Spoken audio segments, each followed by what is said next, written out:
a todos os presentes, a todos os presentes. Meu nome é Carlos Renato Cunha, sou professor da PUC Paraná, campus Londrina, e tenho a honra aqui de compor essa mesa deste evento, a Reforma Tributária, Panorama e Perspectivas, em que a Comissão da Advocacia Pública da OAB Londrina, a Procuradoria Federal, todas as cadeiras do AGU aqui em Londrina, na pessoa do Dr. Miguel Cauã, que eu já vou apresentar, viabilizaram a presença da doutora Annelise, que está aqui na mesa, já vou apresentar também, Procuradora-Geral da Fazenda Nacional, para que a gente possa refletir um pouco sobre esse tema tão relevante, que é debatido há tantas décadas, e que agora realmente houve uma movimentação no Congresso Nacional, e estamos aí prestes a ter uma votação no Senado Federal sobre a reforma tributária no seu estado atual. Então, inicialmente, eu gostaria de agradecer a todos os presentes, a todas as autoridades presentes. Eu não vou nomear todas porque eu vou acabar esquecendo e cometendo uma gafe, mas aqui, olhando rapidamente, além de colegas professores, colega professora Fernanda,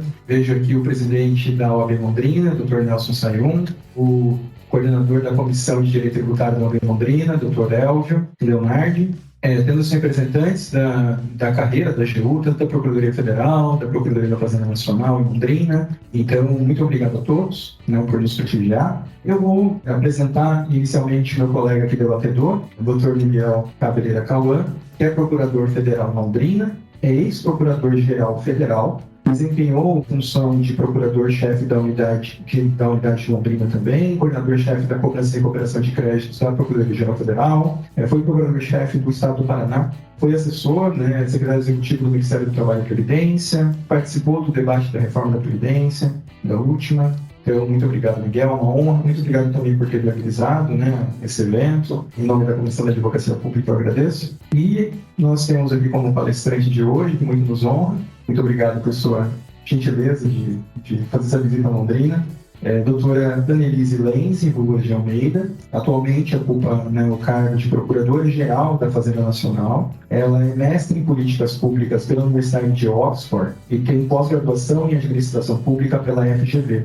Ela é Procuradora da Fazenda Nacional de carreira desde 2006, atuou como subchefe de Assuntos Jurídicos da Presidência da República, foi Procuradora-chefe da Dívida Ativa da Primeira Região, chefe de gabinete da Procuradoria-Geral da Fazenda Nacional e diretora de Gestão da Dívida Ativa da União, antes de ocupar agora o cargo máximo dentro da Procuradoria da Fazenda Nacional. Annelise, em nome da PUC, que eu estou aqui representando, a coordenadora do curso teve que se ausentar, eu agradeço a sua presença, digo que mais uma vez é uma honra, e sem mais delongas eu lhe passo a palavra. Muito obrigado.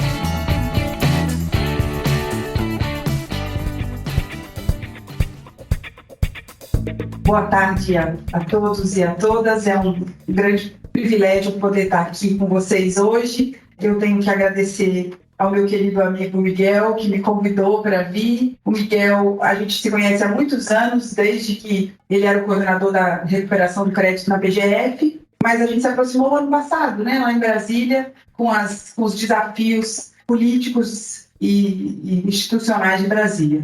O Miguel me convidou para vir, eu falei, não posso perder essa oportunidade, não conhecia Londrina, vim então para passar o dia com vocês. Tenho que agradecer aos meus colegas procuradores da Fazenda que vieram me ouvir e que me receberam também hoje lá na nossa Procuradoria Seccional da Fazenda. Eu queria contar um pouco para vocês do que eu tenho ouvido e de qual é a estratégia do governo e do Ministério da Fazenda no que diz respeito à reforma tributária. Eu acho que a reforma tributária, independente do ano que você tenha se formado no direito ou se você ainda não se formou, você já ouviu que é um problema, que o Brasil precisa de uma reforma tributária, que o sistema brasileiro é um sistema complexo, é um sistema de uma multiplicação de normas. Não deixa nada disso é mentira, é verdade, é um sistema complexo, é um sistema que tem base constitucional e depois disso, desde leis complementares até instruções normativas do fisco federal, dos fiscos estaduais, dos fiscos municipais, é um sistema, do ponto de vista da tributação, um sistema muito sofisticado, do ponto de vista do cumprimento das obrigações acessórias, um sistema quase que impossível de acompanhar.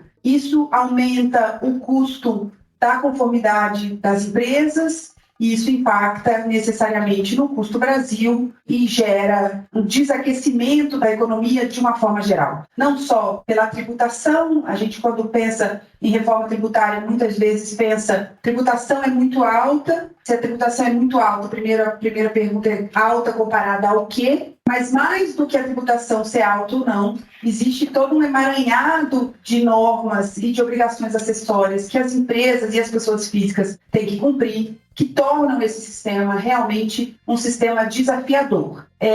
Só para vocês terem uma ideia, tem uma pesquisa, um relatório da OCDE que compara a conformidade voluntária com a atividade econômica das empresas. Então, a cada ponto percentual de empresas que aderem a uma conformidade voluntária ou que estão conforme, isso gera quase $1 bilhão.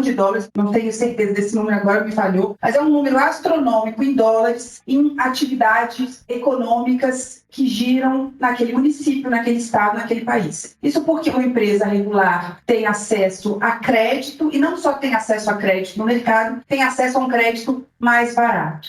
Facilita, tem acesso a, eventualmente, contratos com as administrações públicas e tem acesso a uma estrutura de compliance que permite, então, que essa empresa se torne uma empresa com custo operacional mais barato. O mundo ideal, que eu acho que não existe nem na Dinamarca, é que as pessoas e as empresas aderissem a essa conformidade voluntária integralmente. A gente não teria litígio, não teria Procuradoria-Geral da Fazenda Nacional, eu perderia o emprego, mas mesmo os países com maior número de conformidade voluntária, são os países nórdicos, essa conformidade voluntária não chega a 50%, porque há, sim, uma dificuldade desde a interpretação das normas tributárias até o cumprimento das obrigações acessórias. Baseado nisso, quando o ministro Haddad, então, chegou no Ministério da Fazenda no início do ano, antes disso, na época da transição, quando ele anunciou, então, a estrutura de ministério, ele anuncia que um projeto estruturante do governo Lula era a reforma tributária. Uma decisão foi tomada de não se propor uma nova emenda, um projeto de emenda constitucional, considerando os projetos de emenda constitucional 45 e 110, que já estavam em trâmite no Congresso Nacional. Então, a ideia era apresentar um substitutivo nesse projeto e facilitar, então, o trâmite legislativo do que ter mais um projeto de emenda constitucional tramitando. A ideia inicial também é uma alteração constitucional na base da tributação sobre o consumo, eu já falo disso para vocês, e depois um detalhamento maior em lei complementar. A reforma parte de algumas premissas básicas, então é claro que a reforma e esse projeto que nós vamos conversar, ele é primeiro pilar da reforma necessária, porque ele fala da reforma do consumo. Ainda é necessário uma reforma sobre a renda, olhando a tributação da renda. Algumas críticas que são feitas, e eu acho que são críticas legítimas, é dizer que o Brasil está um pouco atrasado, uns 40 anos atrasado nessa reforma sobre o consumo de implementação do imposto sobre valor agregado, coisa que os países da Europa, por exemplo, fizeram nos anos 60, anos 70, e isso chega no Brasil, estamos discutindo agora. É uma crítica razoável, mas é uma crítica que, no meu entender, é superada pela nossa história e pela trajetória político e legislativa do Brasil. Então, antes tarde do que nunca, agora olhamos para esse imposto sobre valor agregado. Então, a primeira parte da reforma é essa reforma sobre o consumo, ela parte de premissas como uma base única, uma alíquota nacional. O primeiro movimento era um IVA único, que faz sentido em alguns países, estudiosos da reforma, e entre eles o secretário do Ministério, hoje o Bernard Api, defendia um IVA único e que foi afastado, logo nos primeiros movimentos de aproximação com o Legislativo, muito por causa da estrutura administrativa dos fiscos. Então, tem também uma discussão sobre a tributação federal e sobre o federalismo, e nós vamos falar um pouco sobre isso, sobre a autonomia dos entes federados no seu poder de tributar, mas tem uma parte que era muito desafiadora quando você fala do nível dual, que é operacionalizar um imposto único entre União, estados e municípios, com administrações tributárias diferentes, com carreiras próprias, com estruturas próprias, com sistemas de tecnologia própria, tem vários detalhes aí. Então, a decisão foi uma decisão do Congresso Nacional de que seja feita, pelo menos nesse momento, e eu acho que, enfim, é o que vai prevalecer, esse IVA, o chamado IVA dual, né? Que, na verdade, ele não chama IVA, o IVA é só a lógica do imposto sobre valor agregado, é a CBS, a contribuição, e o imposto, o IBS, para estados e municípios. Então, isso agora é a reforma do consumo, agora já começamos a discutir a reforma sobre a renda. Qual é a grande lógica dessa reforma tributária e o que está por trás, o grande objetivo disso? É tornar o sistema tributário brasileiro menos regressivo. É colocar esse peso da tributação mais sobre a renda do que efetivamente sobre o consumo. A tributação sobre o consumo, ele põe no mesmo patamar pessoas com capacidade contributiva diferente. Então, o exemplo é bens de higiene, bens básicos, fralda, uma pessoa que ganha um salário mínimo paga o mesmo tanto de imposto que uma pessoa que ganha 20 salários mínimos. O que significa que o imposto sobre aquele bem pesa muito mais naquela pessoa que ganha um salário mínimo, e por isso que o sistema é dito regressivo, com todos os impactos de um sistema regressivo, né? Com toda a dificuldade, a desigualdade social que acarreta, a desigualdade de distribuição de renda. Não que o sistema tributário, e eu digo isso com alguma segurança, não que o sistema tributário seja por si só responsável por toda a distribuição de renda ou por toda a desigualdade de renda. Mas o sistema tributário ele tem um papel muito importante. Para além dos benefícios sociais, de políticas públicas de redistribuição de renda, o sistema tributário ele tem um aspecto importante na indução de comportamentos. Indução de comportamentos desde quando a gente fala do imposto seletivo, que está sendo criado na reforma, que é o chamado imposto do pecado, né? Do cigarro, do tabaco ou das bebidas alcoólicas, e ele induz, então, comportamento, ou tem o objetivo de induzir comportamento, até indução de comportamento de empresas, quando você fala, por exemplo, de tributação de juros sobre capital próprio. O juros de capital próprio é o recurso, o patrimônio do sócio sendo reaplicado na empresa. Hoje ele tem uma tributação, a proposta é que isso mude, né, que vai ser apresentado no segundo momento da reforma, um projeto nesse sentido, e isso muda a forma que os sócios, ou os cotistas daquela empresa, vão reaplicar o seu patrimônio na pessoa jurídica. Quando a gente fala de tributação de dividendos, por exemplo, o único lugar no mundo, isso é de conhecimento geral, o único lugar do mundo que não tributa dividendos é o Brasil. E aí isso induz o comportamento quando você tributa dividendos, porque hoje o top 1 da pirâmide social, assim, os multimilionários, não pagam imposto de renda. Não pagam imposto de renda pessoa física. A gente passou por uma situação na Procuradoria de um grupo econômico muito grande no interior de São Paulo. A declaração de imposto de renda do CEO daquele grupo, que era um grupo familiar, era uma declaração de imposto de renda limpa. Era uma declaração de imposto de renda que nem a minha, que tem um imposto retido na fonte. E a pessoa tem ali um grupo econômico, é o responsável tributário, porque as pessoas muito ricas, esse top 1 aí da cadeia social, ele se beneficia da estrutura do sistema tributário para receber, por exemplo, por dividendos. Ou para receber, por exemplo, ou para encaminhar recursos para fora do país, para paraísos fiscais ou para lugares que tenham uma tributação favorecida de alguma forma. Então, isso tudo, assim, não imagino que a reforma vá resolver todos os problemas da tributação, que vá salvar, né, tudo que a gente quer e que os estudiosos indicam. Mas acho que é um bom caminho. Essa reforma, então, foi discutida na Câmara dos Deputados, essa PEC, aprovada em 2 turnos, e agora está no Senado Federal. Eu trouxe algumas coisas para vocês, muito disso que já está no Congresso Nacional, que fala, então, sobre esses impostos, essa tributação sobre o consumo e, principalmente, a relação entre os entes federados diante dessa reforma tributária. Uma das grandes discussões que se põe sobre a reforma tributária é o impacto dela no sistema federal brasileiro.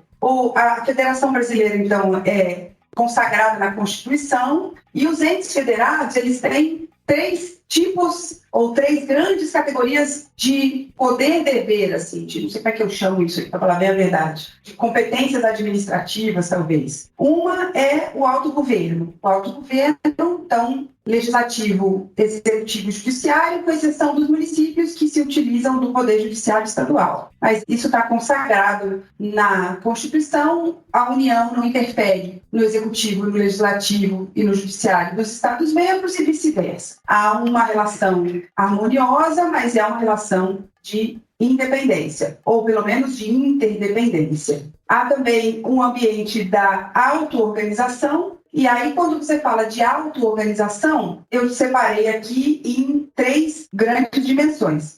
Eu preciso, antes de falar isso, eu queria dizer que essa apresentação foi feita pelo meu colega, o procurador da Fazenda Nacional, Leonardo Albim, e ele reuniu aqui 2 grandes pesquisas. Uma pesquisa essa sobre o federalismo, o impacto da reforma no federalismo, e outra sobre o impacto da reforma na litigiosidade constitucional, na jurisdição constitucional do Supremo. Preciso agradecer publicamente o Leonardo por me preparar para falar desses assuntos. Bom, quando a gente fala de auto-organização, então, você tem uma primeira dimensão, que é a competência lá em matéria de benefício fiscal. Essa competência, ela decorre lá, principalmente, no que se refere aos estados, do artigo 155 da Constituição, e está consagrada na Lei Complementar 87, que a Constituição já fala lá no artigo 155, parágrafo 12, se eu não me engano, que os estados têm que, de alguma forma bem simplista, que os estados têm que se entender no que se refere a benefício fiscal. E isso é feito via o CONFAS, que é o Conselho Nacional de Política Fazendária. O presidente do CONFAS é o ministro da Fazenda e o CONFAS é composto, então, por secretários de Fazenda de todos os estados. Por que isso? Porque o ICMS, que é o Imposto sobre Circulação de Mercadorias, ele é um imposto estadual. Qual é a lógica por trás dessa competência, para quase que uma competência compartilhada para tratar de benefício fiscal? É prevenir a guerra fiscal entre os estados. Então, a gente vê isso, por exemplo, um estado dando um benefício fiscal, o estado do Rio Grande do Sul dá benefício fiscal para determinado tipo de mercadoria. Esses dias eu vi sobre circulação de cimento, por exemplo. Isso impacta a indústria de construção civil em Santa Catarina e no Paraná. Impacta menos no estado do Ceará, a não ser que tenha, obviamente, uma exportação, mas impacta muito os estados que estão ali geograficamente próximos. Então, qual é a lógica? Quando você fala que essa auto-organização ela é, de alguma forma, limitada pela competência para conceder benefício fiscal, você fala, você pode dar o seu benefício para o Rio Grande do Sul, mas esse benefício não pode afetar a indústria da construção civil aqui no meu estado. A gente negocia isso no CONFAS. O CONFAS é um fórum de difícil negociação, porque todas as resoluções do CONFAS têm que ser aprovadas por unanimidade. Então, convencer 27 estados, muitas vezes com objetivos muito diferentes, não é fácil, mas é um exercício do poder democrático, do autogoverno de cada um. Uma segunda dimensão e eu vou falar disso daqui a pouco, é a competência do critério para tributar pela redistribuição da fonte, que é o IVA, o valor adicionado, para a residência. Então, há uma proposta nessa reforma, isso era uma questão que os estados alegavam muito, e alegam ainda. A instituição desse IVA dual, desse imposto, que vai ser um imposto como se fosse um grande imposto estadual e municipal, ele vai acarretar uma redução de arrecadação tributária de determinados estados. Então, uma das possibilidades que tem se estudado para que isso seja diminuído é que a população do estado seja usado como critério para essa redistribuição e para essa competência. Eu vou explicar isso para vocês daqui a pouco, vai ficar mais fácil de entender. E a C é a competência para ter uma base exclusiva. Então, essa é uma outra alteração na reforma. Vocês vejam que o Canadá, por exemplo, que é um estado federal que nem o Brasil, ele tem base tributária diferente e eles têm alíquota única. E a gente está migrando para isso. A gente tem o ICMS hoje, uma base tributária única, circulação de mercadoria. E aí acaba gerando grandes litígios. O que é mercadoria? O que é serviço? Que tipo de serviço você abate da cadeia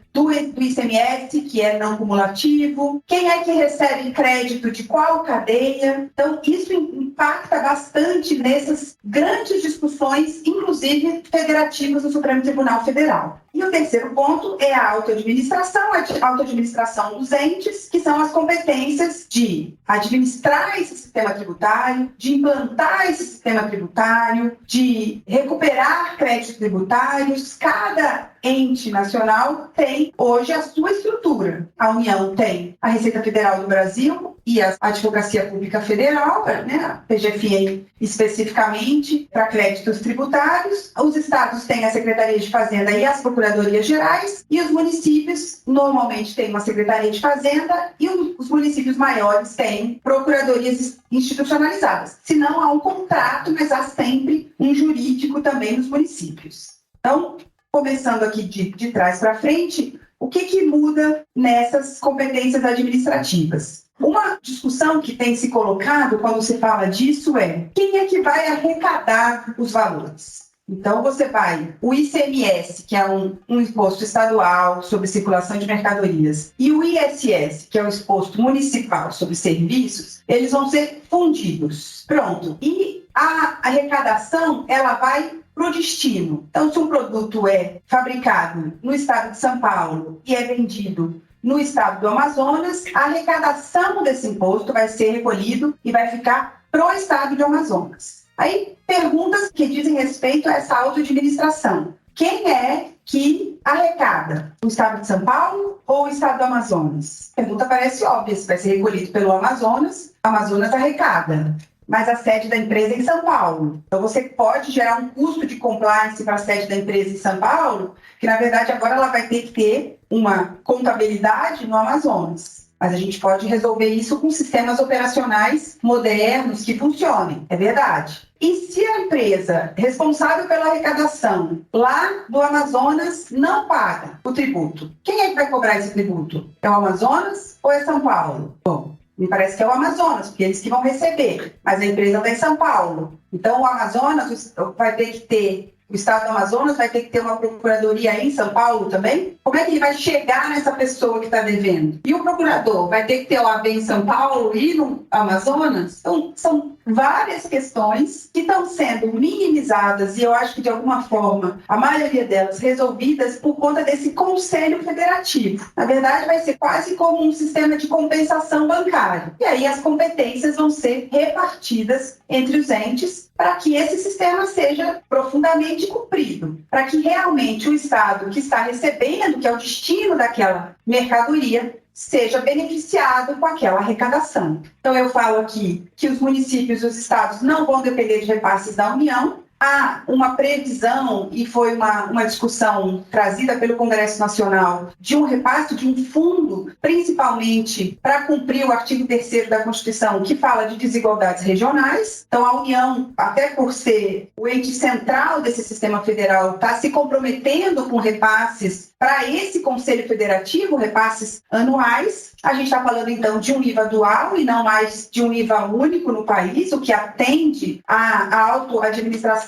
de estados e municípios. A gente está falando de arrecadação na origem e repasse do destino, e isso vai ser tratado e centralizado, e todas essas questões que parecem de menor importância no Conselho Federativo. E tem uma manutenção da competência de procuradores e auditores das carreiras estruturadas que já existem, para que essa reforma não crie um litígio com carreiras, com sindicatos e com tudo mais. É bem comum, e eu acho isso bem sintomático, quando a gente fala de reforma tributária, a primeira resposta sempre é com base na tributação. Qual é o tributo, qual é a base de cálculo, qual é a alíquota, quem é o responsável tributário, mas tem uma parte que diz respeito à administração tributária, que muitas vezes é deixado de lado, e na academia eu vejo isso muito acontecer, que ela é absolutamente essencial. A tributação sem administração tributária, ela não se consolida. Na verdade, você tende a não cumprir o papel daquele tributo que foi instituído e tudo mais. Obviamente que a administração tributária, ela é um meio para a tributação, mas ela ela é tão transversal que você não pode tratar a administração tributária e essas questões de declarações, de obrigações tributárias acessórias, de formalidades, como se fosse um assunto não importante. Você põe todo um bom tributo ali, uma boa estrutura tributária, uma boa definição de fato, gerador, de base, de alíquota, a perder se aquele tributo não for arrecadado, se não for arrecadado por quem é realmente o contribuinte, o responsável tributário naquele caso. Auto-organização, então a gente falou aqui, né, de autogoverno, auto-organização e auto-administração, auto-organização. Competência para legislar em matéria de benefícios fiscais, eu comentei com vocês, então isso vai estar também dentro desse Conselho Federativo, é muito provável que a Lei Complementar 87 tenha que ser reescrita, o CONFAS deixa de existir, passa a ser esse Conselho Federativo com outras competências. Então, isso tudo tem gerado também discussões no âmbito acadêmico, no âmbito político, porque existe e a gente não pode negar isso, uma desigualdade regional no país, estados que são mais produtores, estados que são mais consumidores, estados que contribuem com uma parcela maior do PIB e estados que contribuem com parcelas maiores da população. Então, essa gestão desse Conselho Federativo, ela é absolutamente relevante para fins de distribuição de renda, para fins de distribuição, enfim, da riqueza do país. A competência do critério para tributar na redistribuição da fonte, vou dizer para vocês já. Então, na primeira versão, a versão que, enfim, o substitutivo que foi apresentado, o tratamento diferenciado era para setores só como saúde e educação, setores essenciais. Depois, obviamente, do debate político no Congresso Nacional, isso foi aberto, né? Hoje tem várias exceções e saiu um estudo recente do Ministério da Fazenda, não sei se foi isso essa semana, final da semana passada, dizendo que, dando o custo dessas exceções, se o regime de tributação de consumo não tivesse todas as exceções, não tivesse exceções só para saúde e educação, a alíquota variava até determinado montante. Agora, com as exceções, essa alíquota pode chegar a quase 27%. Significa que menos pessoas pagam a conta, mais setores acabam se beneficiando de exceções à tributação. Não posso dizer que não há razão de ser, é óbvio que há razão de ser, é óbvio que cada setor econômico, setor político está ali fazendo a defesa do que acredita, dos seus beneficiários, mas há um entendimento, e é isso que o Ministério da Fazenda tem defendido, que há um entendimento que essa reforma tem que ser olhada de uma forma ampla, quase que de uma forma holística, para que realmente essa tributação seja mais equilibrada. Então, o setor de serviços, por exemplo, alega que a tributação dos serviços faz subir, mas se você compara hoje a tributação do setor de serviços com a indústria, você vê que a indústria paga muito mais em percentual do que o próprio setor de serviços, então é importante essa compensação entre um setor e outro. O relatório da pesquisa da FGV, uma alíquota única sobre o consumo mostra que apenas 13% dos recursos por redução de alíquota do ICMS chega ao produto final. Isso é muito sintomático e a gente vê isso muito nas discussões judiciais sobre esse tema. Vocês vão ver daqui a pouco, o ICMS é o imposto que mais gera litígio. Na verdade, é o segundo. O primeiro é o IPTU e o segundo é o ICMS, é o setor que mais gera litígio no Supremo Tribunal Federal. Então, você adotar alíquotas diferentes para setores específicos, você faz com que essa redistribuição de renda, ou com que esse benefício realmente chegue no contribuinte que está lá na ponta e que quem paga o imposto. Então, um Estado que garante um benefício, por exemplo, um benefício, um diferimento do pagamento para determinado produto, porque ele quer que aquele produto chegue mais barato no consumidor, se o dono do estabelecimento, se ele incorpora no lucro dele aquele benefício, o consumidor vai continuar pagando. Então, eu dei um exemplo esses dias numa entrevista, se um determinado estado dá R$1 de benefício para o saco de feijão, o saco de feijão sai de 10 para 9. Se o saco de feijão não chega em 9 e aquele 1 continua sendo 10, aquele R$1, ele é incorporado no lucro da empresa e ele não chega onde ele tem que chegar, que é beneficiando o consumidor final, a pessoa que vai comer, e o feijão é só um exemplo fictício. Então, isso tem a ver com essa discussão sobre a competência da base exclusiva, das alíquotas, de quais setores têm que ser excepcionalizados dessa base e dessa alíquota nacional. Bom, aqui eu trago um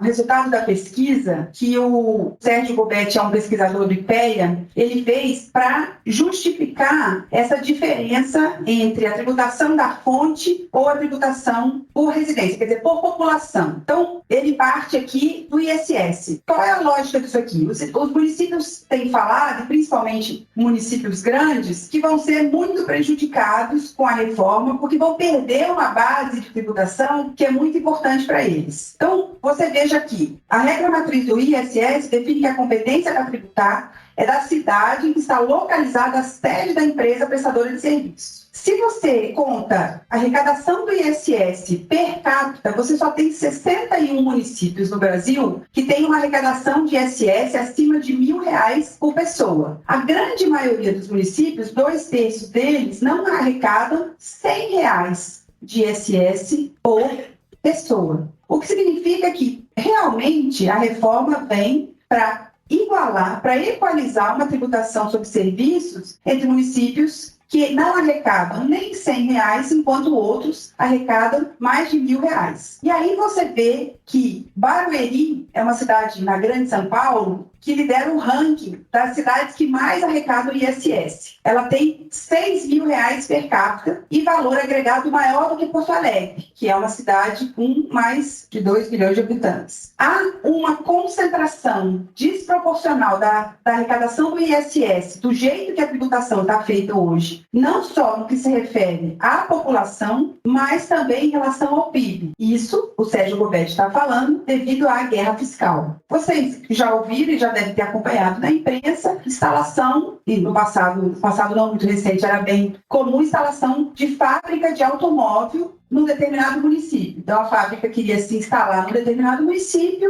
e outro município, às vezes um outro estado, ou fazia propostas de benefícios tributários que valiam o deslocamento daquela fábrica de um lugar para o outro.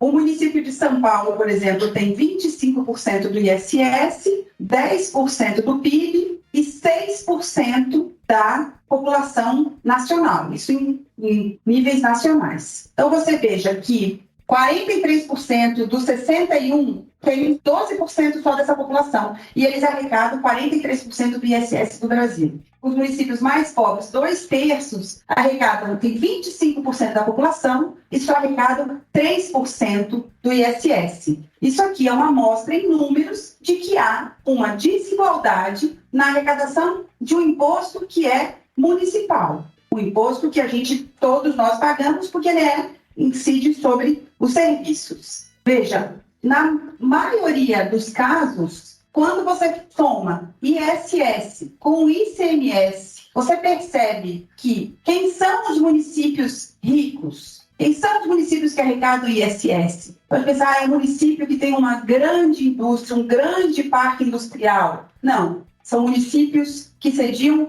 bancos. Barueri, por exemplo, é um bom exemplo disso. Ou empresas prestadoras de serviço, que o serviço não é prestado naquele município. O serviço pode ser prestado em qualquer lugar do Brasil, mas a arrecadação fica naquele município. Ou refinarias de petróleo e usinas hidrelétricas, que nesse caso você pode até pensar que há uma utilização maior de mão de obra. Esses municípios, em regra, possuem também um FPM alto. O FPM é o Fundo de Participação dos Municípios, que é uma parte dos impostos federais, são divididos, então, entre estados e municípios. Por quê? Porque são municípios pequenos e não municípios grandes. Então, eles recebem mais FPM. Qual é a lógica? O município é pequeno, ele tem uma base tributária menor, isso está no cálculo do FPM, eu não vou saber explicar para vocês. O Tribunal de Contas, inclusive, tem uma grande auditoria sobre critérios de FPE e FPM, mas a lógica por trás dessa fórmula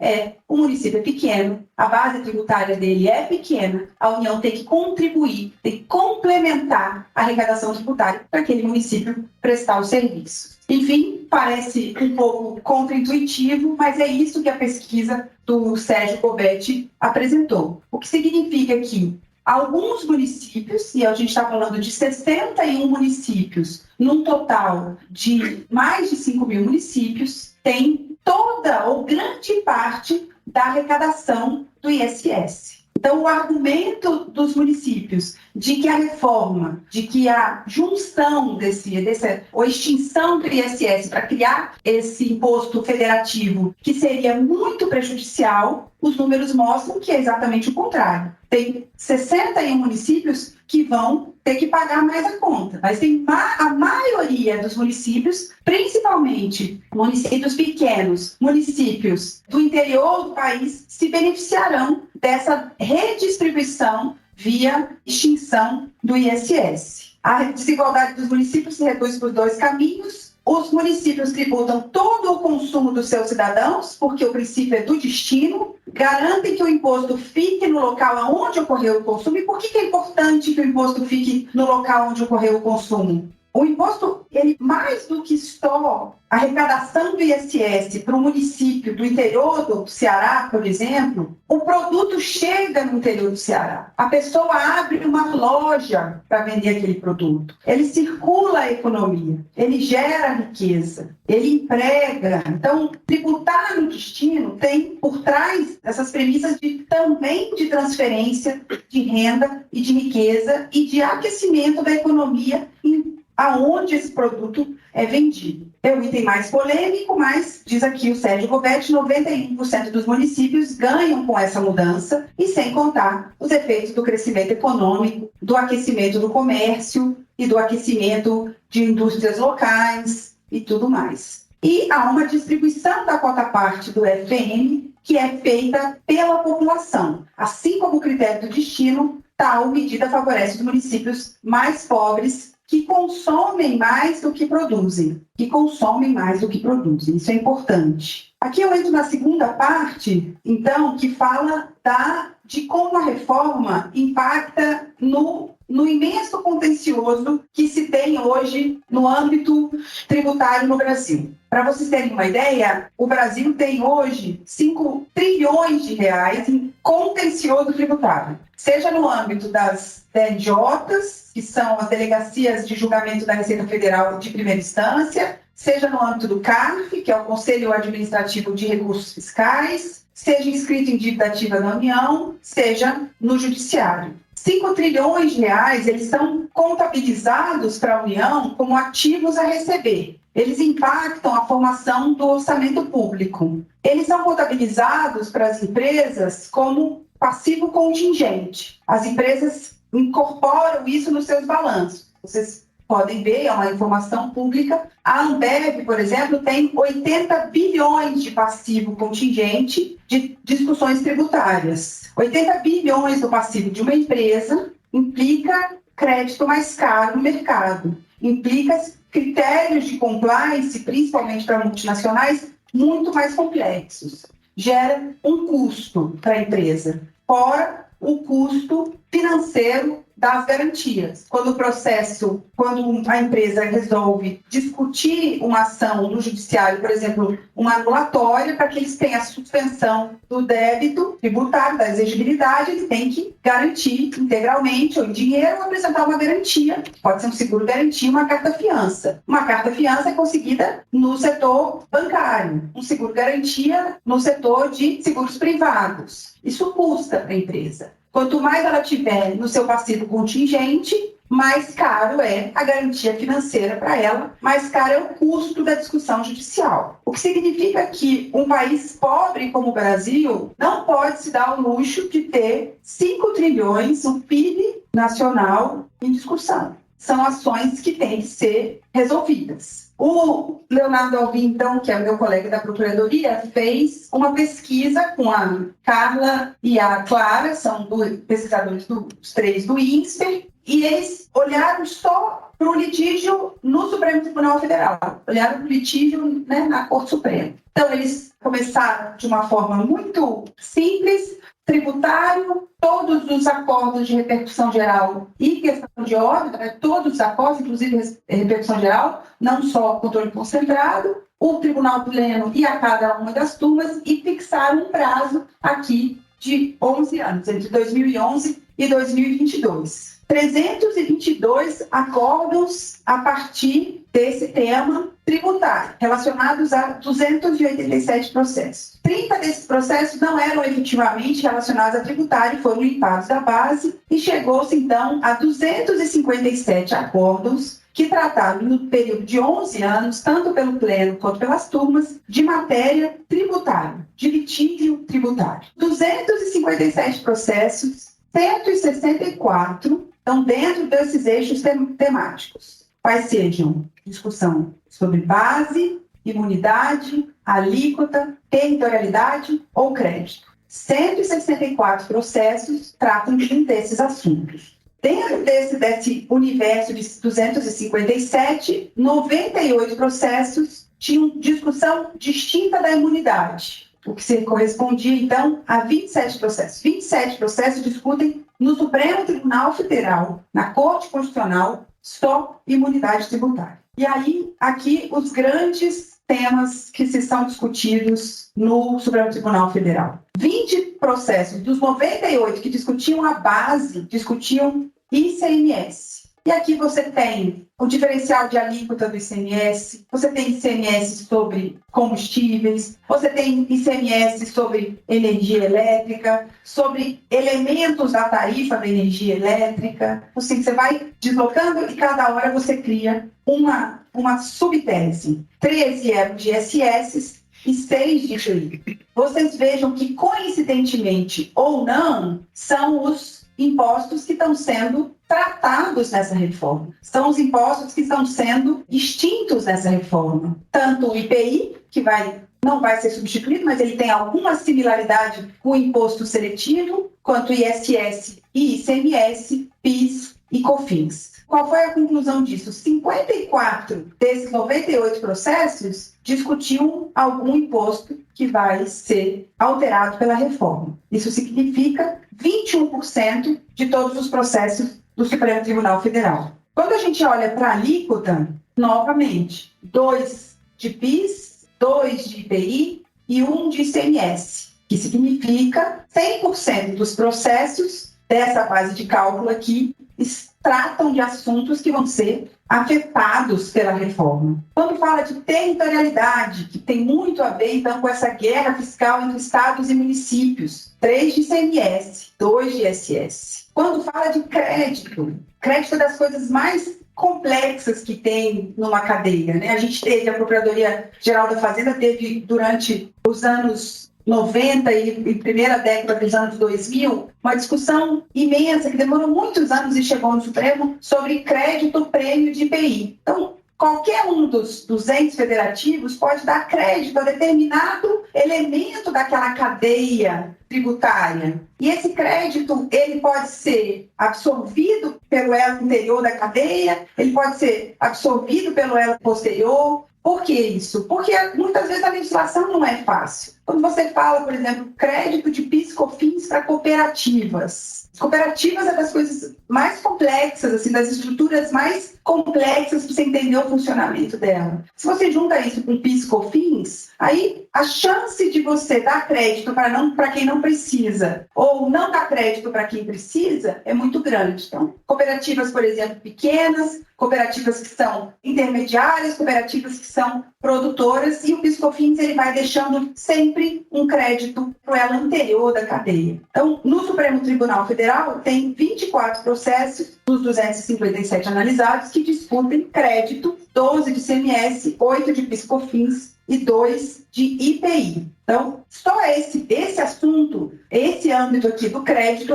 representa 8,5% dos processos do Supremo Tribunal Federal. Partindo daquele pressuposto de que o que deveria chegar na Corte Constitucional é a cereja do bolo, você ter 8%, quase 9% dos seus processos discutindo crédito tributário, é um indício de que a legislação está mal feita, de que as pessoas não estão entendendo, de que, né, assim, tem algo errado aqui nesse movimento.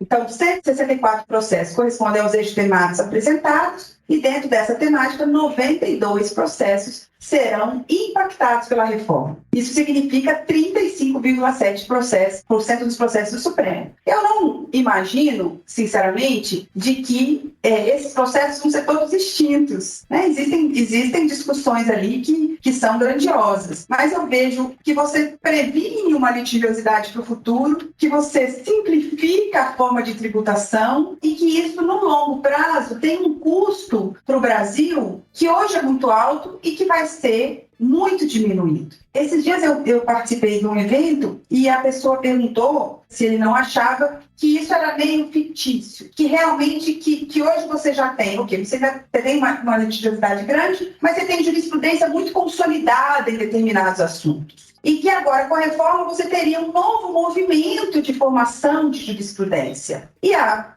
outra pessoa, que era o ministro Gilmar Mendes, disse que achava que era natural essa acomodação da jurisprudência. É claro que novos litígios vão ser formados, mas que a tendência, pelo que está sendo discutido, é que esses litígios sejam, então, de forma de assuntos mais estruturantes, e não sobre quem é que tem direito ao crédito na cadeia do PIS/COFINS. Quem é que pode diminuir ISS e quem é que não pode? Qual é o imposto que incide sobre livro? O que é serviço e o que é mercadoria? Serviço e mercadoria pode ter tido, e eu acho que tem algum sentido de existir, em 1988, quando você sabia o que era serviço e o que era mercadoria. Quando você sabia que você ir no salão de beleza era um serviço e que você comprar um esmalte era uma mercadoria. Hoje em dia, com serviços eletrônicos, com serviços digitais, com comércio digital, esses conceitos ficaram muito mais sutis e muito mais intrincados. A legislação, de alguma forma, tem que acompanhar isso também. Sempre lembrando que a legislação acompanha a realidade em passos muito mais lentos, mas acho que eu vejo como positivo nesse caso. Bom, então a conclusão da pesquisa é que 63% das discussões do Supremo envolvem a opção constitucional de dividir competências por meio da separação ou indicação de bases. O Canadá usa na federação uma base única para a federação, e a diferença é por alíquota. No Brasil, a gente usa, no sistema atual, bases diferentes. Bases para os municípios, base para os estados, base para a União. Você não pode criar um imposto sobre a mesma base. E você não pode tributar o seu amiguinho, o ente aqui do lado.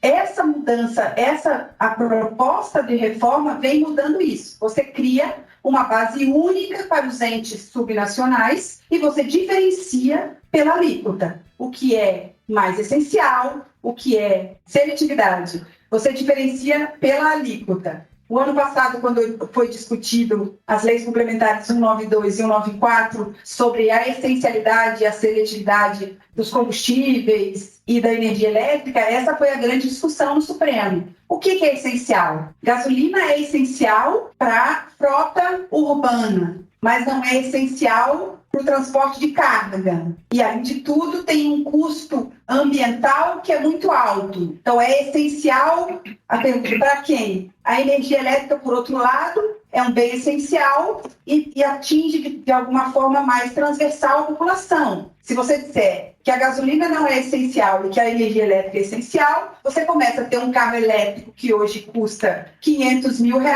proporcionalmente mais barato do que um carro movido a gasolina, que chega nas faixas mais desprivilegiadas da população. Então, quando você coloca isso tudo numa base única e só muda isso por alíquota, essas discussões também ficam menos intrincadas. Dos 257 processos analisados, então correspondem a 11 anos de julgamento dos plenos da turma, 92% deles, ou 35,7%, estão ligadas à discussão de base, alíquota, territorialidade e creditamento de PIS, COFINS, IPI, ICMS e ISS. Ou seja, realmente o que está sendo impactado pela reforma, dessa primeira fase, pela reforma do consumo. Eu vejo que a reforma, para além disso tudo que a gente conversou e dessas pesquisas que eu apresentei para vocês, ela tem um grande impacto social e é uma discussão que tem aparecido na imprensa agora nas últimas semanas, dizendo que a reforma acaba com a cumulatividade, a não cumulatividade, que é algo que foi conquistado, principalmente quando se fala de PIS/COFINS. eu vejo que há um lado positivo disso tudo, porque hoje você veja que uma empresa que tenha muitos créditos de ISS num determinado município não pode usar aqueles créditos, aquilo gera um impacto nas contas do município, gera uma pressão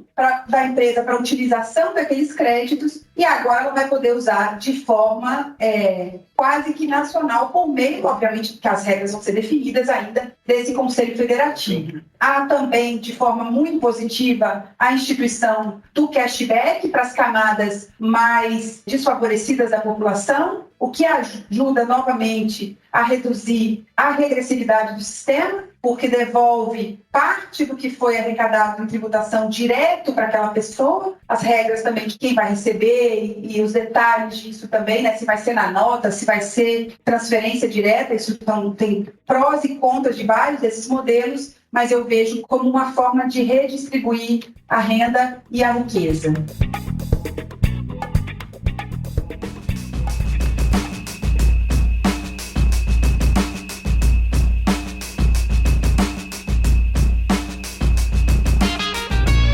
Muito obrigado, doutora Annelise. Bom, primeiramente, parabéns pelo esforço, né? E queria dizer que, independentemente do cansaço, foi uma palestra brilhante, bastante esclarecedora. Então, primeiramente, agradeço. E, sem mais delongas, vou abrir a palavra para o doutor Miguel, né, que não gostaria, estava querendo evitar falar, né, Miguel? Mas vai falar alguma coisa. Claro. Vamos lá. Primeiramente, Miguel Cavani. Primeiramente, parabéns para minha amiga Ana pela palestra. Dr. Carlos, primeiramente, parabenizar também o Dr. Carlos pela realização do evento aí, agradecer a presença de todos. Doutor mesmo, né? Doutor em Direito Tributário, procurador do município. Fico até constrangido de falar, porque quando eu li no folder eu até achei que era enganador, né? Depois eu vi que era debatedor. Não tenho pretensão nenhuma aqui, pessoal, de falar de reforma tributária depois da Procuradoria-Geral da Fazenda, né? Da Procuradora-Geral. Agradecer aqui a alguns amigos que eu tô vendo aqui, né? Doutor Léo, da comissão, os colegas da PFN, a doutora Juliana também, que veio de Curitiba, né? Que é a procuradora-chefe aqui da Fazenda Nacional do Estado do Paraná, a doutora Samira, que é a seccional aqui, em nome de quem agradeço todos os colegas PFNs que estão aqui, o doutor Marcelo Poletti, que é diretor do Instituto Federal do Paraná, viu, Anny? O Instituto Federal tem sido um grande apoiador também das iniciativas da Procuradoria-Geral Federal e vice-versa, né?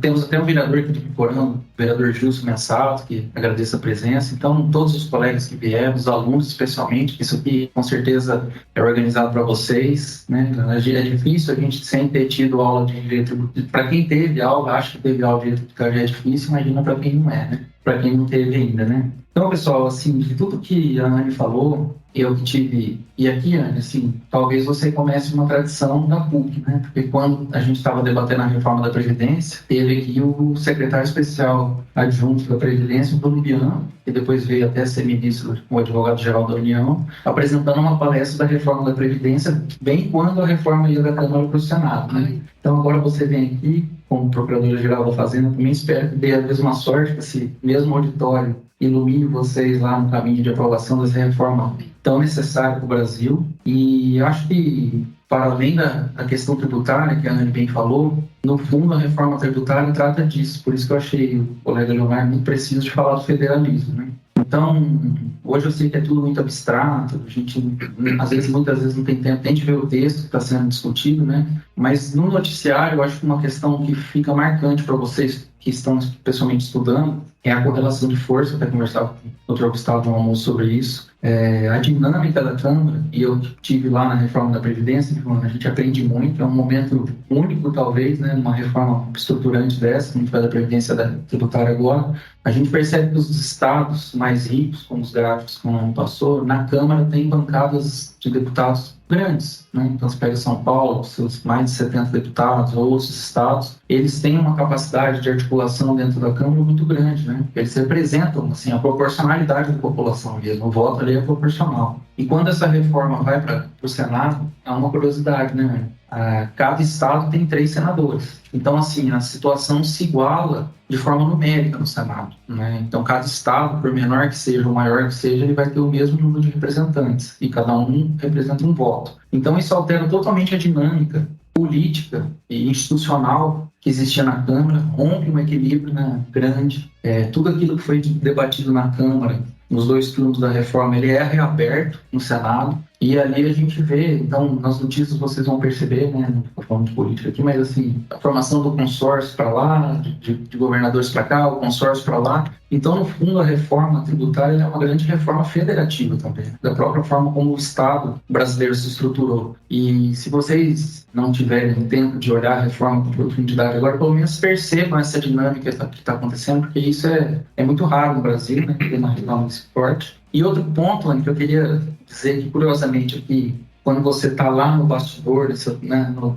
fogo cruzado, no calor do debate, você percebe que os parlamentares, a sociedade, né, as grandes corporações e os próprios ministros dos tribunais superiores participam dessa articulação. E a reforma ela vai avançando conforme ela é possível e esses grandes pactos são feitos para que ela seja aprovada. Né? E eu quero dizer com isso o quê? Que eu que tive a chance até de estar como estagiário na Procuradoria, estou vendo até o Dr. Jorge, o senhor cabeludo lá da ponta lá, que eu fui estagiário em Londrina. Você está denunciando a idade dele, né? E eu estava começando meu estágio depois da reforma da Previdência de 98, né? E o que eu percebo, eu pensava assim, puxa, mas depois de 10, 12 anos é que essas questões estão sendo discutidas, né? Porque quando a gente estava aprovando a reforma de 2019, a gente ainda discutia a reforma de 98, 20 anos depois, né? E eu acho que isso é um pouco, pessoal, dessa dinâmica que acontece para a aprovação de uma reforma. Então, a reforma, quando ela é aprovada, ela causa uma espécie de saturação no ambiente político do Brasil. E ali,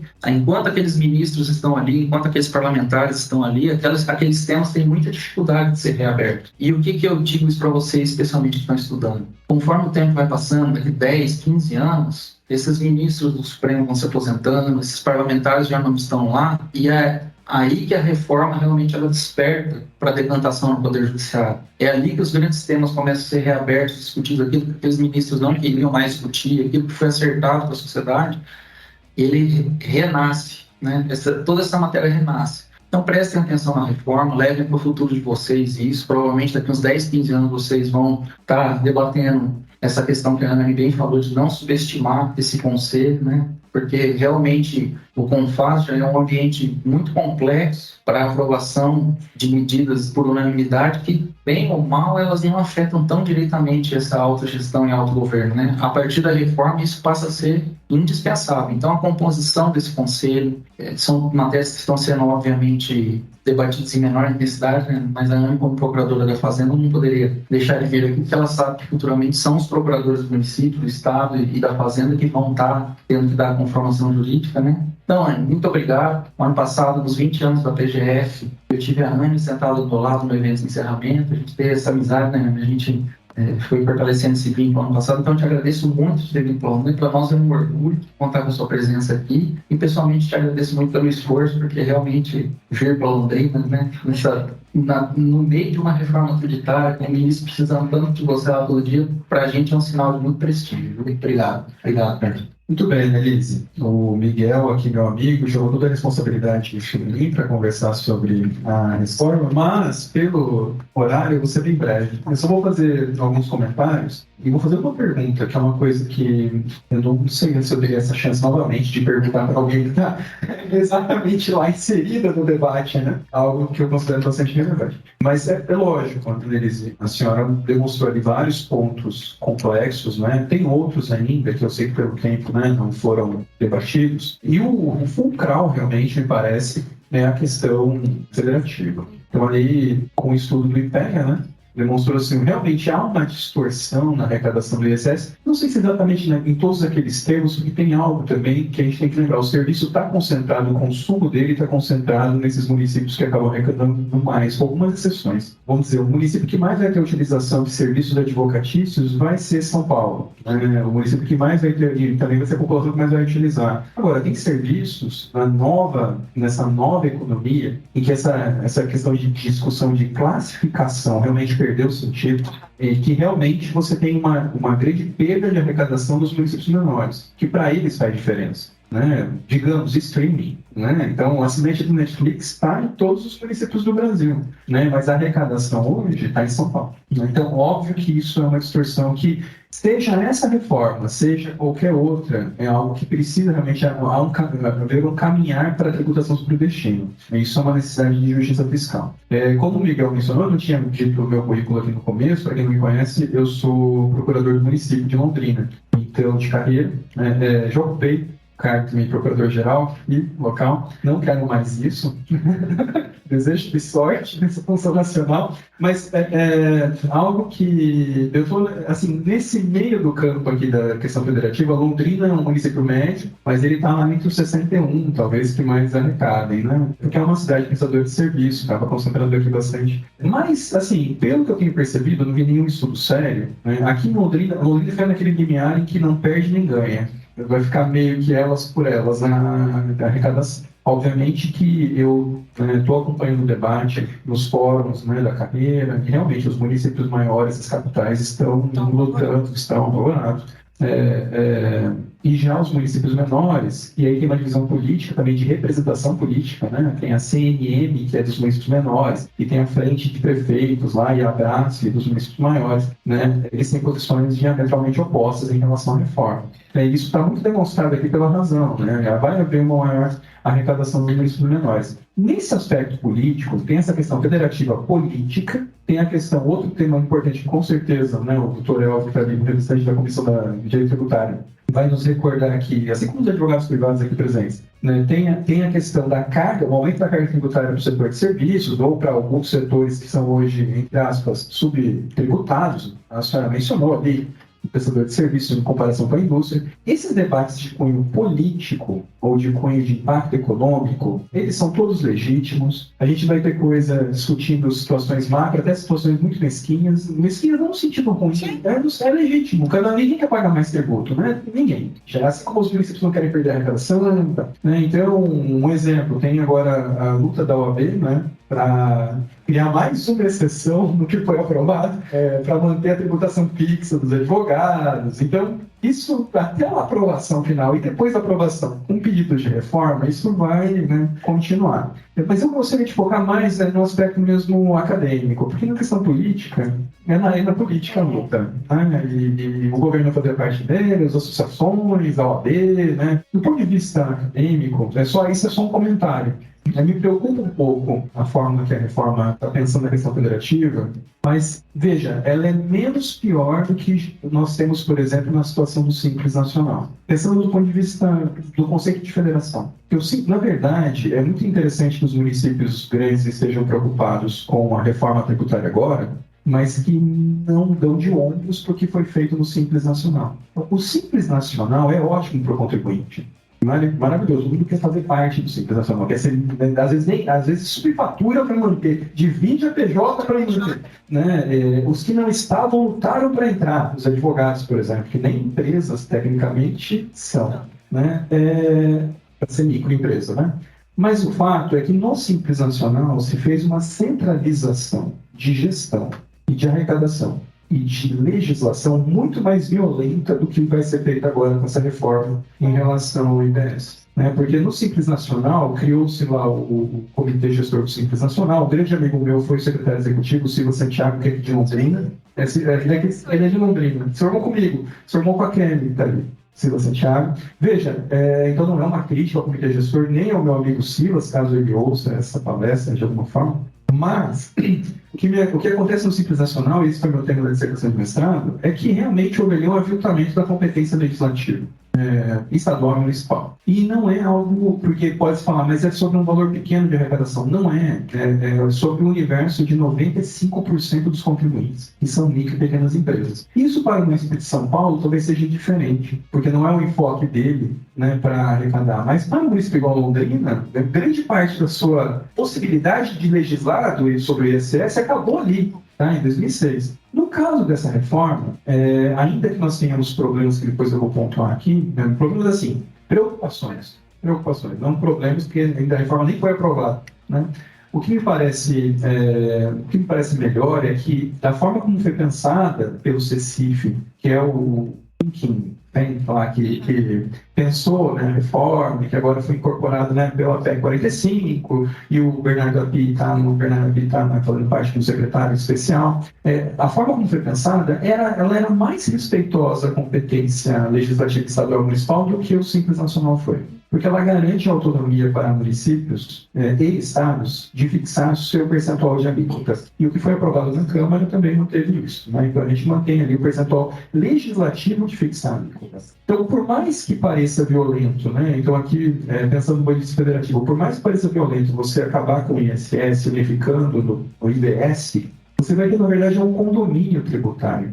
É um condomínio, não é um tributo estadual nem municipal, é dos dois. Ele vai ter a alíquota estadual e vai ter a alíquota municipal, que vai ser diferente em cada localidade. Para o contribuinte, em tese, isso não vai ter muito problema, porque ele vai colocar tudo no mesmo sistema, sob a perspectiva dele vai ser uma coisa só. Vai estar ótimo e resolvido, vai sair uma guia, né? Então vai sair uma guia e vai recolher. Agora, para os municípios, continua existindo essa autonomia legislativa que, sinceramente, fora a questão de benefícios fiscais, sinceramente, não sei se é muito diferente da que existe hoje, na prática. Porque com as leis nacionais, a Lei Complementar 2016, a Lei Candir, a autonomia municipal para legislar sobre o ISS, basicamente, tem que ser uma cópia.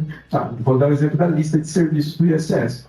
Pelo entendimento jurisprudencial, a lista é taxativa. Os municípios são obrigados a copiar aquela lista de serviços. A autonomia real mesmo para legislar sobre base é limitada. O que você tem hoje é uma autonomia para legislar sobre no ISS responsabilidade, né? Substituição tributária, basicamente. Nem isenção mais no ISS existe. Depois das reformas da emenda 42. Você não pode conceder isenção, você não pode conceder benefício fiscal. No caso do ICMS, isso a autonomia está um pouco maior. Então, apesar de, teoricamente, você estar suprimindo competência legislativa, uma parte dela, se bem que você está mantendo a cota do IBS municipal, em tese você vai ter o IBS estadual e municipal, que é pago de forma conjunta, não me parece que materialmente haverá efetiva perda de autonomia comparado com o que nós temos hoje. Está melhor do que o Simples Nacional. Se for fazer uma comparação num gráfico, está menos violento a federação do que foi o Simples Nacional. O Simples Nacional, por melhor que seja, ele foi uma violência federativa. Pois bem, o problema que eu vejo é outro, mas isso é para reflexão, né? Já que a Levis faz parte lá da equipe que pensa a reforma, do ponto de vista de gestão, a senhora mencionou ali a gestão da cobrança, da administração tributária. Talvez aqui isso vai gerar uma centralização que nós não sabemos ainda como vai ficar desenhada, porque a emenda não traz. Né? E aí sim há um medo das carreiras. Mas veja, é um medo político das carreiras. Então veja, o que o procurador do município vai fazer em relação ao IBS? Talvez nada. Quem vai cobrar? Né? Não dá para saber na Constituição Federal. E é engraçado, porque sabe qual? Uma preocupação legítima. E os honorários? Vai para quem? Imagina, tem preocupações que vão se multiplicar. Os auditores também, né, estão preocupados. Então, lógico, tem essas questões de carreira que eu acho que vão ter que ser equalizadas depois, eu acho que vai ser na lei complementar, na regulamentação do Conselho Federativo. Né? E nesse ponto, talvez nós tenhamos ali uma centralização indevida e talvez um aviltamento de competência de gestão municipal, talvez. Porque os estados, com certeza, vão ter mais força nisso. Isso é algo que, para os municípios pequenos, não faz a menor diferença, porque eles não têm essa estrutura hoje. Agora, para os municípios grandes, né, você tem essa estrutura montada. Bom, isso é só uma reflexão, não é nada. A minha pergunta é outra. A minha pergunta, não sei o quanto a senhora vai poder falar sobre isso. Eu tenho uma preocupação acadêmica. A abertura do texto da emenda que foi aprovada na Câmara em relação às hipóteses de instituição do imposto seletivo, o imposto sobre o pecado. E aí a minha preocupação é a seguinte, que isso vire uma nova CID, que depois houve uma consolidação, mas que é um balão de ensaio para criar tributo a rodo. E daí, olha o que nós teríamos. Ao invés de sair de 5 impostos para 3, que na verdade não seriam 3, porque continua tendo o IBS municipal, né? Mas assim, em gênero, saindo de 5 para 3, nós poderíamos sair de 5 para 20, porque eu não sei quantos impostos seletivos vão ser criados. Né? E a depender da imaginação do legislador federal, isso pode ir longe, porque quais são os critérios que estão lá na proposta aprovada? Que sejam questão ambiental, né? Que tenham lá aspectos ambientais e de dano à saúde. Então, dano à saúde e dano ambiental são coisas abertas. A gente tem, com certeza, uma moldura muito clara, A gente sabe que poluição, que combustível fóssil causa problemas ambientais e que cigarro causa problema ambiental, mas nós temos aquela zona cinzenta e que vai mudando conforme aquela história, né? O que faz mal hoje não faz mal amanhã. O ovo, às vezes, faz mal para um nutricionista, não faz mal para o outro. Então, aquela história, o que vai ser incluído como imposto do pecado? Refrigerante, daqui a pouco, sei lá, uma política mais vegana, carne, não sei, não dá para saber o que vai ser daqui a 30 anos, né? Qual vai ser a interpretação do que faz mal ao meio ambiente ou à saúde daqui a 30 anos. Então, nesse ponto, gostaria de saber se porque, lógico, vai ser com certeza trabalhado na lei complementar, mas a redação como ficou me pareceu bastante preocupada. Então, eu gostaria de saber como que vocês estão vendo essa questão. Pertinentes as suas colocações e realmente demonstra, assim, seu conhecimento teórico e prático, porque realmente são questões que nos fazemos lá também. Eu estava na Procuradoria quando o Simples Nacional apareceu e foi um caos, assim, até implementar, e o Silas foi genial ali, gerenciando, né, aquele comitê gestor, que era reuniões longuíssimas, brigas entre os entes, até realmente o negócio funcionar. Essa sua preocupação sobre o imposto seletivo, eu já ouvi, e o ministro Haddad ouviu pessoalmente também, num relatório que foi apresentado a ele, foi um dos pontos que a Procuradoria também levantou, essa fórmula muito aberta do que é o imposto seletivo, né? Qual é a minha percepção? Então, você tem produtos que você tem absoluta certeza que fazem mal à saúde e que eu não vejo como retroagir, e eu acho que o tabaco e o álcool são não unânimes, mas quase que pacíficos, né? Que faz sentido a imposição de um imposto que induza comportamentos que sejam benéficos à saúde, né? Ao próprio Serviço Único de Saúde, por conta da quantidade de acidente de moto, por exemplo, causado por pessoas embriagadas. Então, tem toda uma discussão por trás. O Ministério da Saúde foi dos primeiros que apareceu com uma proposta, então, para a instituição de um imposto seletivo para tratar uma epidemia que a gente vive no Brasil, que é a obesidade. Então, eles trouxeram uma pesquisa,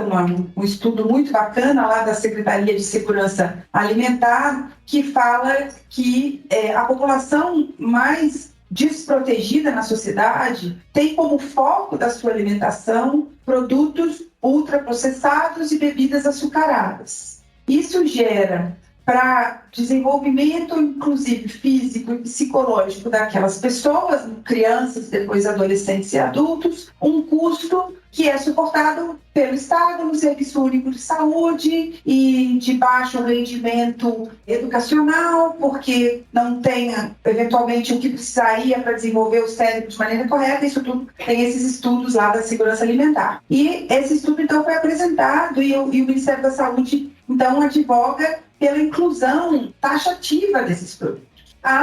Por outro lado, o Ministério do Meio Ambiente traz produto de forma taxativa, produtos que causem dano ao meio ambiente de forma conhecida. Então, produtos da indústria química que geram poluição de rios, que geram poluição do solo, eventuais fertilizantes ou agrotóxicos, ou o nome que se dê. Então foram muitas as demandas técnicas para incluir nesse imposto seletivo. A minha percepção, e foi uma decisão do Congresso Nacional, é essa fórmula ampla, talvez para não se comprometer com ninguém. Se compromete com todo mundo e não se compromete com ninguém. Do ponto de vista técnico-jurídico, das análises que a gente fez do primeiro projeto, gera uma insegurança jurídica. Tanto do ponto de vista de poder gerar litigiosidade, uma discussão que hoje vai acabar se bombom é bombom, ou é chocolate, ou é wafer, porque daí muda a tributação, então daqui a pouco você vai dizer, não, isso é seletivo ou não é seletivo, isso entra ou isso não entra, você acaba gerando, replicando um litígio que se pretende extinguir, e você acaba gerando uma insegurança muito, exatamente como o senhor falou. Então, hoje faz mal, impõe,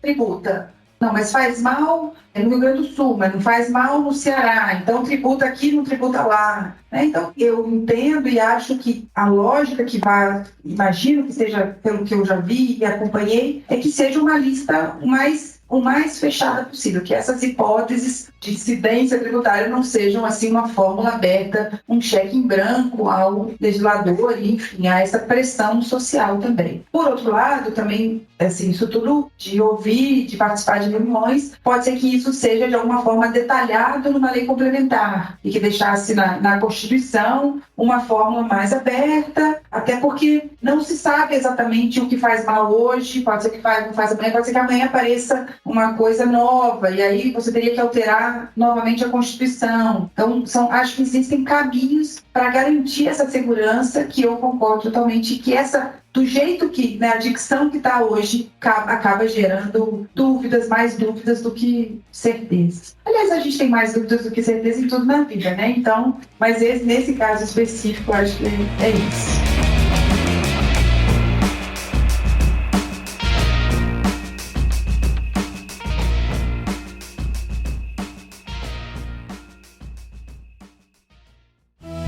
Este episódio foi editado por Atelas, soluções em áudio para podcasts.